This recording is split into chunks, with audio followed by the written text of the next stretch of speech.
సల్ల మిరపకాయలు చేయడం ఎలా చూద్దాం. ఇది 2 ప్యాకెట్ల పెరుగు, ఇది 1/2 కేజీ మిర్చి. ఈ మిర్చిని ఏంటంటే ఇట్లా సెంటర్కి చీల్చుకోవాలి. ఇది మీడియం, కారం తక్కువ ఉండద్దు, ఎక్కువ ఉండద్దు, మీడియంలో ఉండాలి. మరీ తక్కువ ఉన్నా కూడా బాగుండదు టేస్ట్. ఇప్పుడు ఇది పెరుగు ప్యాకెట్లు, 2 ప్యాకెట్ల పెరుగు అని చెప్పిన కదా, దీంట్లో ఈ టీ గ్లాసు సాల్ట్, ఇది దొడ్డుప్పు వేసుకోవాలి. దీంట్లో కొంచెం ఇది చిక్కగా ఉంది కదా, కొంచెం వాటర్ వేసుకోవాలి. 1 గ్లాసు వేస్తున్నా. ఇదంతా అట్లా కలిపేసుకొని, ఇది సాల్ట్ కరిగిపోతుంది. ఇట్లా చీల్చుకున్న మిర్చిని దీంట్లో వేసుకోవాలి. ఇవి 1/2 కేజీ. మరీ చప్పగా ఉంటే టేస్ట్ ఉండదు, మీడియంలో ఉండాలి, కారం ఉండాలి కొంచెం. దీంట్లో ఇట్లా ఈ నైట్ అంతా ఉంచాలి పెరుగులనే. మళ్ళా పొద్దున్న ఏంటంటే తీసి ఎండలో పెట్టేయాలి. ఇది రోజుకు 3 డేస్ ఇట్లా నైట్ తీసుకొచ్చి దీంట్లో వేయడం, మళ్ళీ మార్నింగే ఎండలో పెట్టడం, ఇట్లా 3 డేస్ చేయాలి. మొత్తం వైట్ కలర్ అయిపోతుంది. ఈ గ్రీన్ ఉంది కదా ఇప్పుడు మిర్చి, ఇదంతా వైట్ అయిపోయాక మొత్తం అయిపోయినట్టు. ఇంకా మళ్ళీ దీంట్లో పెరుగులో వేయాల్సిన అవసరం లేదు. మిర్చి మొత్తము డ్రై అయ్యేదాకా, మిర్చి మొత్తము కరకరలాడేలా అయినాక అప్పుడు అయిపోయినట్టు. అప్పుడు స్టోర్ చేసుకుంటే సరిపోయి. ఇట్లా మిర్చి మొత్తము మునిగేంత వరకు వాటర్ వేసుకోవాలి. పెరుగు కూడా అట్లా మరీ పల్చగా ఉండద్దు, తిక్కుగానే ఉండాలి, ఎందుకంటే మిర్చికి పట్టుకోవాలి కాబట్టి. ఇట్లా మునిగేంత వరకు ఉంచుకోవాలి. పొద్దున్నే ఆరబెట్టాలి.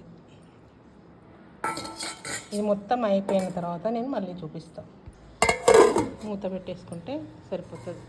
నైట్ మొత్తం ఇట్లే ఉంచేయాలి. ఇక్కడ చూడండి, నేను సల్ల మిరపకాయలు దీనిలో వేసిన కదా నిన్న మధ్యాహ్నము, ఈరోజు తిన్నాము. చూడండి ఇలా ఉన్నాయి. ఇంకా కొంచెం వైట్ అయినాయి, కొంచెం కాలేదు. ఇది కూడా సమ్మర్ బాగా వేడి ఉంది కదా, ఇది ఒక్క రోజులో ఇట్లా అయిపోయినాయి అంటే బాగా వేడి ఉంది కాబట్టి ఇవి 2 డేస్ అయితే సరిపోతుంది అనుకుంటా ఈ పెరుగులో ఉంచడం. ఇప్పుడు తీసి ఇట్లా ప్లేట్లలో వేసుకుందాం. ఇప్పుడు ఎండలో పెట్టేయాలి. ఇట్లా తీసి రోజు ఇంతే, ఇలా అంటే ఒక రోజు అయితే సరిపోతుంది. ఇప్పుడు మొత్తం దాదాపు అయిపోయింది కదా, కొంచెం గ్రీన్గా ఇది సగం అయింది, సగం కాలే. ఈరోజు నైటు వేసి పెడితే సరిపోతుంది అనిపిస్తుంది. ఇలా అన్నీ ఆరబెట్టుకోవాలి. ఇట్లా ఎండ ఎంత వేడి ఉంటే అంత త్వరగా ఇవి కరకరలాడుతూ ఉంటాయి. ఇప్పుడు వేడి బాగుంది కదండి, మనకు ఎండలు బాగున్నాయి కదా, మే నెలలో మంచిగా అవుతాయి ఇవి. అన్నీ ఇట్లా వేసేసుకున్నా. ఇది ఎండలో పెట్టేస్తాను నేను. ఇప్పుడు మళ్ళీ నైట్ తీసుకొచ్చి దీంట్లో వేసేయాలి. ఇక్కడ చూడండి, ఇవి ఈరోజు ఎండలో పెట్టినాయి. పొద్దున తీసి ఎండలో పెట్టేసిన. ఇక్కడ కొంచెం గ్రీన్ ఉన్నాయి కదా, ఒకరోజుకి ఇంతలా అయినాయి, ఒకసారి అవ్వవు ఇట్లా వైట్గా. ఇప్పుడు ఏంటంటే ఈ గ్రీన్ ఉన్నాయి కొంచెము లోపలికి వేసుకుందాము మునిగేలాగా. అన్నీ దీంట్లో వేసేస్తున్నాయి. ఇప్పుడు నైట్ అయిపోయింది కదా, మళ్ళీ పొద్దున్నే తీసి ఎండలో పెట్టేద్దాం. ఇది రేపటికి అయిపోతాయని నేను అనుకుంటున్నా. చూద్దాం పొద్దున. అన్నీ దీంట్లో వేస్తున్నా.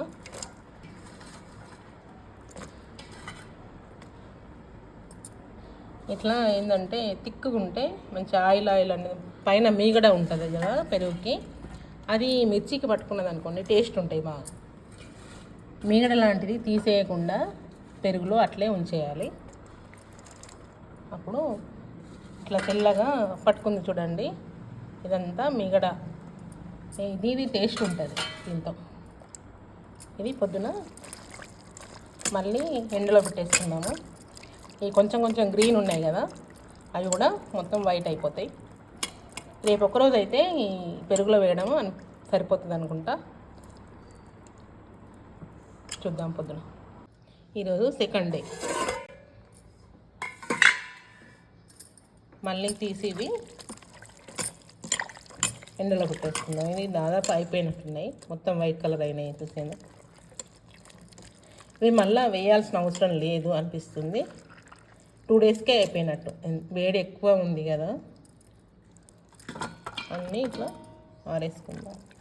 మళ్ళీ ఎండలో పెట్టేస్తాను నేను. ఇది మొత్తము క్రిస్పీ అయ్యేదాకా, కరకరలాడేదాకా.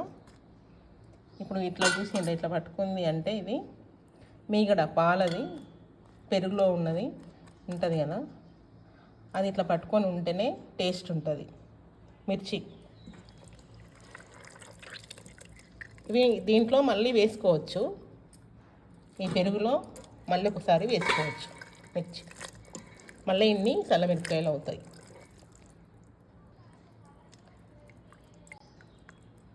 మళ్ళీ సేమ్ ఇన్ని మిర్చి వేసుకోవచ్చు ఈ పెరుగులో. ఇవి అయిపోయినట్టే చూడండి, వైట్ అయిపోయినాయి కదా, అయిపోయినట్టు. ఇవి డ్రై చేస్తే అయిపోతుంది. నేను మళ్ళీ ఇవి డ్రై అయిన తర్వాత చూపిస్తాను, మొత్తం కరకరలాడిన తర్వాత చూపిస్తాను. ఇక్కడ చూడండి, ఇవి డ్రై అయిపోయినాయి. మనం చల్లమిరపకాయలు తయారు చేసినాం కదా, మొత్తము ఎండలో ఆరబెట్టాలని చెప్పిన కదా, ఇలా అయిపోవాలి. సౌండ్ వస్తుంది చూడండి. ఇలా అయిన తర్వాత నూనెలో వేపుకోవాలి, టేస్ట్గా ఉంటుంది. ఇప్పుడు దీనికి ఎట్లా పట్టుకున్నా చూడండి, కొంచెం వైట్గా. ఇదంతా మీగడ ఉన్న కొంచెం సాల్ట్గా ఇట్లా మీగడ పట్టుకొని ఉంటే ఏంటంటే టేస్ట్ ఉంటాయి. ఇవి ఇంకా ప్రాసెస్లో ఉన్నాయి. ఇవి మళ్ళీ ఒకసారి పెరుగులో వేయాలి. ఇవి అయిపోయినాయి. ఇది బియ్యంతో చేసిన వడియాలు. ఇక్కడ నేను ఇది వేగిన తర్వాత చూపిస్తాను, ఆయిల్లో వేగిన తర్వాత చూపిస్తాను.